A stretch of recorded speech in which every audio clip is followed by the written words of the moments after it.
मैं जानता हूं कि आप मेरी बातों पर यकीन नहीं करेंगे, लेकिन जो कुछ भी मैं बताने जा रहा हूं वो सब सच है। ये कहानी मुंबई की है, साल 2018। मैं तब 22 साल का था, एक साधारण लड़का जो अंधेरी वेस्ट के एक छोटे फ्लैट में रहता था। हर रात की तरह उस रात भी मैं देर तक ऑफिस से लौटा। सड़कें सुनसान थीं, बस स्टॉप पर कोई नहीं। पर मुझे महसूस हुआ जैसे कोई मेरा पीछा कर रहा हो। कदमों की धीमी आवाज, मेरी सांसें तेज हो गईं। मैं पीछे मुड़ा, कोई नहीं था। पर मेरी छठी इंद्री कुछ और कह रही थी।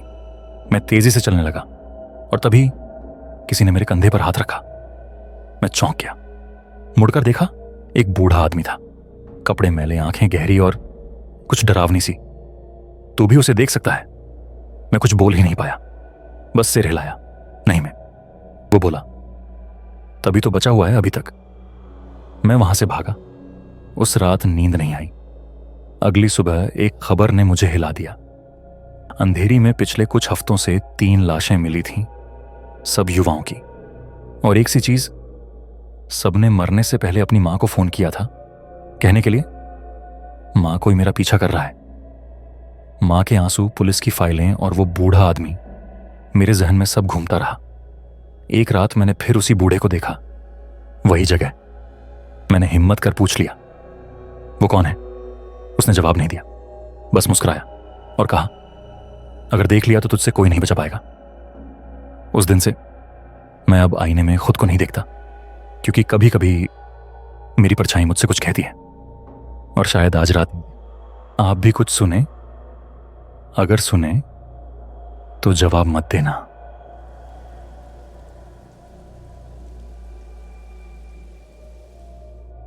मुझे यकीन है यह कहानी बहुतों को झकझोर देगी। ये मुंबई की गलियों में घूमने वाला वो अज्ञात शैतान है जिसे लोग स्टोन मैन कहने लगे। मैं एक जांच अधिकारी था जिसने इन दर्दनाक मर्डरों का पीछा किया। रात की एक बेरहमी, एक अंधेरी गली, एक बेघर व्यक्ति, एक महिला चुपचाप सो रही थी। सुबह उनके सिर पर एक भारी पत्थर रखा हुआ मिला। आगाही आम थी, पैटर्न था एक ही, धन से तिलक, टूटे माथे की हड्डियां, जीवन का अंतिम दौर दर्दनाक। पुलिस के रिकॉर्ड, सीसीटीवी, गवाह, कोई सुराग नहीं मिलता। और मैं उसकी परछाई की तलाश में था। हर रात मैं मुंबई की गलियों में कदम रख रहा था, डरे हुए लोगों के साथ। पता नहीं कब, कौन और कहां यह स्टोनमैन फिर आ जाएगा, और मैं उसे ढूंढने से पीछे नहीं हटूंगा।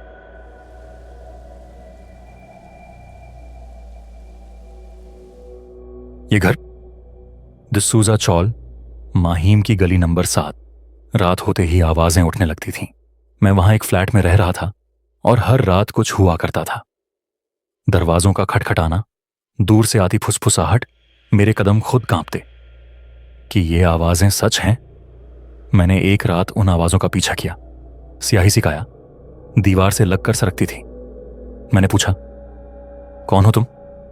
कोई जवाब नहीं, सिर्फ अफसोस भरी खामोशी। मैं भागा अपने कमरे की ओर, लेकिन वो खामोशी मेरे पीछे चल रही थी और चिल्ला उठी, छोड़ दो। उसके बाद मैं रात में बाहर कदम ही नहीं रखता।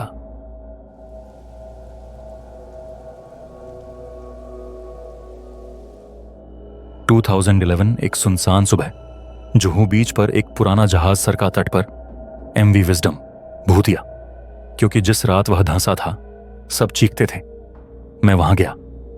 कदमों के निशान रेत में, एक भारी सील टटपटा, जैसे किसी के जाने के बाद आज भी सांस लेता हो। अंदर गया तो कुर्सियां उल्टी, शराब की बोतलें टूटी, पुरानी मीठी गंध और फुसफुसाते कदम। मैंने पूछा, कौन है वहां? कोई सफेद अंदाज में बोला, तुम अब इस जहाज के हो। मैं भागा, लेकिन बारिश की आवाज और जंग लगी दरवाजों की दरकने की आवाज मेरे कानों से कभी ना निकली।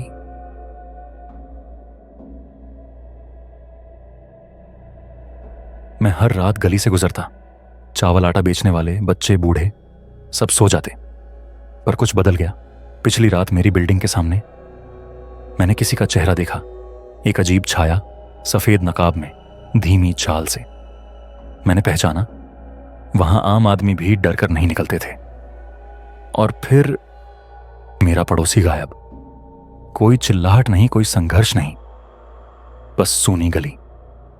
मैंने अपने आप से पूछा, क्या ये वही नकाबपोश कातिल है? मशहूर अर्बन लेजेंड अब सच लगने लगी थी और हर रात मैं अब उसी रूट से नहीं गुजरता।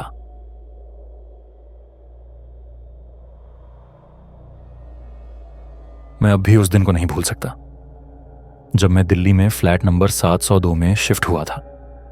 कमरा सस्ता था, इमारत थोड़ी पुरानी, पर मुझे लगा ठीक है, अकेले रहने के लिए जगह मिल गई। पहले कुछ दिन सब सामान्य था, पर धीरे धीरे मैंने महसूस किया कि पड़ोसी मुझसे नजरें चुराते हैं। खासकर सामने वाले फ्लैट की महिला, वो हमेशा डरी हुई लगती थी। एक रात मैंने चीखने की आवाज सुनी, जैसे कोई किसी को खींच रहा हो। कुछ गिरने की आवाजें, फिर एकदम सन्नाटा। मैंने सोचा पुलिस को फोन करूं, पर अगले दिन सब कुछ शांत था। उस महिला का दरवाजा बंद था। 3 दिन तक वो बाहर नहीं आई। मैंने पड़ोसी से पूछा, क्या आप जानती हैं कि सामने वाली महिला ठीक है? वो सिर्फ बोली, यहां सवाल मत पूछो बेटा, चुप रहना ही अच्छा है।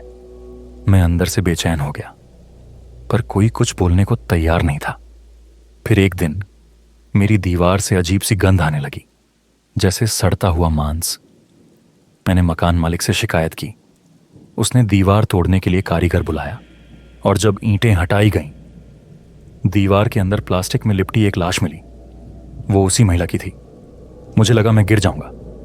मैं उसी दीवार के उस पार सोता था हफ्तों तक। पुलिस आई, पूछताछ हुई। सामने वाला फ्लैट बंद पाया गया, किराएदार फरार। बाद में पता चला वो आदमी पहले भी एक महिला पर हमला कर चुका था। वो इस फ्लैट में छुपा था, और शायद मैं अगला होता। मैंने तुरंत वो फ्लैट छोड़ दिया। अब भी जब दीवार की ठंडी सतह याद आती है, रूह कांप उठती है। ये कोई भूतिया कहानी नहीं थी, ये इंसानी दरिंदगी थी, हकीकत में घटी हुई। और शायद अगला शिकार मैं होता।